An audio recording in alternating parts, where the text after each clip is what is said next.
പള്ളികളിലെ Christian ദേവാലയങ്ങളിലൊക്കെ നമ്മുടെ ഗായത്രി മന്ത്രം play ചെയ്യുന്നുണ്ട്.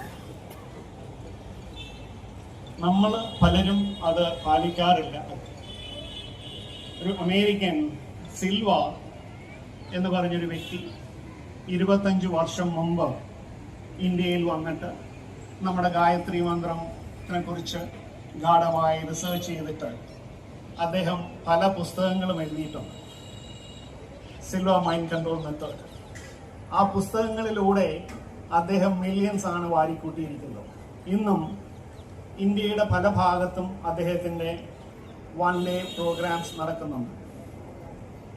ആ 1 ഡേ പ്രോഗ്രാംസിനൊക്കെ 10,000 മുതൽ 20,000 വരെ തുകയാണ് ഒരു ദിവസം ചാർജ് ചെയ്യുന്നത്. അതിനൊക്കെ പല ഇന്ത്യക്കാരും പോകാറുണ്ട്, ഇതൊക്കെ മറന്നിട്ട്. അതുപോലെ തന്നെ നമ്മൾ